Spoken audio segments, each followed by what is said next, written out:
Tumayo ang Toronto para kay Alexandra Ayala. Hindi man nagtapos sa championship ang kanyang unang National Bank Open campaign, ang huling eksena niya sa center court ay parang eksena ng isang champion. Matapos matalo kay Olympic gold medalist Belinda Bencic, 6-4, 6-0, sa round of 16, hindi katahimikan ang sumalubong kay Alex habang palabas ng court. Standing ovation ang ibinigay sa kanya ng crowd. Ayon mismo sa Sportsnet, heavily in favor kay Alex ang mga manood noong Sunday night at tumayo ang crowd bilang pagpupugay sa Filipina star. And that moment tells us why this Toronto campaign should still be viewed as a huge success. Alex arrived in Canada as the newly crowned Washington champion and world number 20, then immediately became one of the biggest attractions of the tournament. Her opening match tickets were sold out almost as soon as the schedule was announced, while the National Bank Open itself repeatedly used the term Ayala Mania to describe what was happening around Sobeys Stadium. She wasn't merely another player in the draw, she became one of the faces of the event. At isipin ninyo ito, debut lamang ni Alex sa Toronto pero dalawang panalo agad at round of 16 sa isang WTA 1000. Tinalo niya si Alicia Parks 6-1, 4-6, 6-2 at pagkatapos ay dinayag si Katie McNally 6-3, 5-7, 6-4. Umabot sa 7 sunod na singles victories ang winning streak niya bago ito naputol ni Bencic. At sa Toronto, si Alex pa ang naging unang Filipino player, lalaki man o babae, na nanalo ng main draw match sa tournament. So forget the idea that one defeat somehow erased everything Alex accomplished. It didn't. The scoreboard says Bencic advanced, and she deserved the victory. But the bigger story is what happened when Alex walked away. Thousands of people recognized the journey she had just produced. Alex herself called her Toronto debut amazing and said she would carry those memories for a very long time. Toronto didn't send Alex home like an ordinary eliminated player. Toronto sent her off like a star.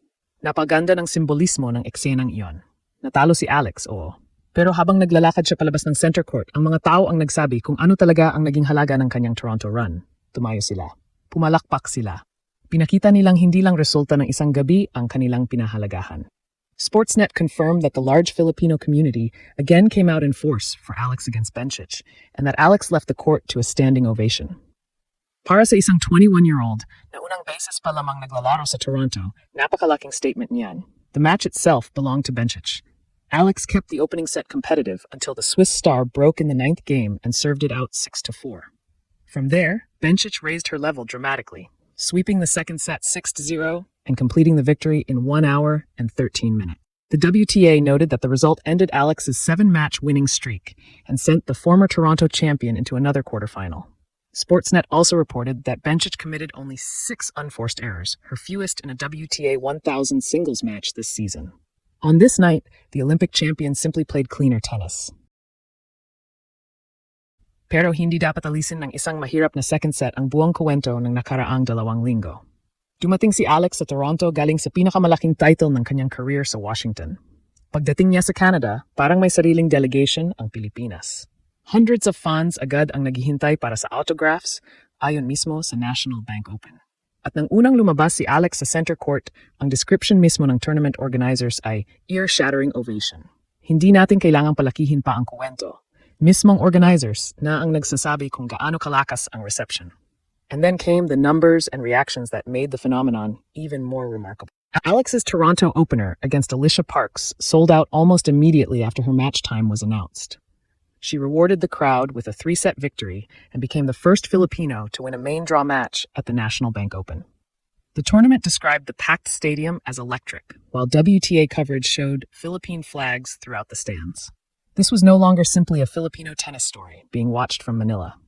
Ayala Mania had become part of a major WTA 1000 event in North America. Sumunod si Katie McNally at dun lalo nating nakita kung gaano kalakas ang crowd power ni Alex. 3 sets na naman. 2 oras at 39 minuto. Matinding palitan, pressure, momentum swings. Pero nanalo si Alex 6-3, 5-7, 6-4 para makarating sa round of 16 at palawigin sa 7 ang kanyang winning streak. Punong-puno ng Filipino flags ang center court at pagkatapos ng laban, hindi lamang si Alex ang pinalakpakan. Hinikayat pa niya ang fans na bigyan din ng respeto si McNally. Yan ang klase ng atmosphere na hindi lang maingay. May sportsmanship din. McNally's reaction afterward may be one of the strongest pieces of evidence of just how different an Alex match has become. She said playing in that atmosphere felt like 10 times on steroids compared with other rowdy environments she had experienced. McNally openly acknowledged that Alex was the one selling out the stadium, and she said she chose to embrace the crowd rather than fight against it. Even more incredible, McNally said she gained more than 10,000 Instagram followers overnight, primarily Filipino fans who discovered her through the match. Kaya kapag sinabing still a big success, hindi consolation prize ang pinag-uusapan natin. May konkretong accomplishments. Toronto debut, 2 singles victories, round of 16, first Filipino main draw winner sa history ng event. 7-match winning streak entering the Benchik encounter. Sold-out crowd, center court atmosphere, at isang standing ovation sa huli. Hindi kailangang maging champion sa bawat tournament para masabing matagumpay ang isang campaign. Minsan, ang sukatan ay kung mas mataas ba ang level mo ngayon kumpara noong dumating ka, at kung mas malaki ba ang pangalan mo noong umalis ka.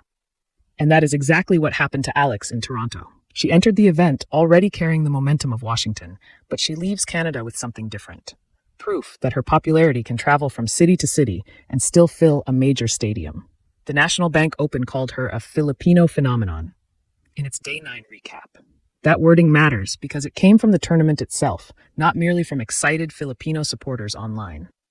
Alex may have lost the round of 16, but Toronto showed that whenever she takes the court now, people expect an event. At mas lalo pang lumalaki ang significance nito kapag tiningnan natin ang buong trajectory ni Alex. Ang Washington Championship ang nagdala sa kanya sa top 20 ng WTA rankings sa unang pagkakataon. Pagkatapos noon, imbes na magkaroon ng mahabang pahinga, tumawid siya agad papuntang Toronto at muling sumabak. Sa kabila ng physical at mental demands ng sunod-sunod na high-pressure matches, nakakuha pa siya ng 2 panalo sa WTA 1000 bago nahinto kay Benchik. Kaya hindi ito simpleng talo pagkatapos maging champion. Ito ay continuation ng pinakamalaking breakthrough stretch ng kanyang young career. And the 7-match winning streak tells an important story. Winning a title is difficult enough. Maintaining momentum at the next tournament is often even harder because there is little recovery time and every opponent now knows you are dangerous. Yet Alex beat Parks, then survived a nearly 3-hour battle with McNally. She reached the last 16 before running into a former Olympic champion playing an extremely clean match. One bad second set cannot rewrite the previous 7 victories. In elite tennis, even the best players eventually lose. What matters is how consistently they put themselves deep into tournament. At marahil ang pinakamalaking panalo ng Toronto ay hindi makikita sa score sheet. Nakita natin kung paano nakapagdala si Alex ng bagong audience sa tennis. Maging si Jessica Pegula ay nagsabing dumami ng 4 hanggang 5,000 ang subscribers ng kanyang podcast pagkatapos ng exposure sa Filipino fanbase. Si McNally naman ay nakakuha ng mahigit 10,000 Instagram followers pagkatapos makalaban si Alex. Ibig sabihin, ang fans ni Alex ay hindi lang sumusuporta sa isang atleta. Unti-unti rin nilang dini-discover at sinusundan ang buong women's tennis ecosystem. Napakalaking bagay niyan para sa sport.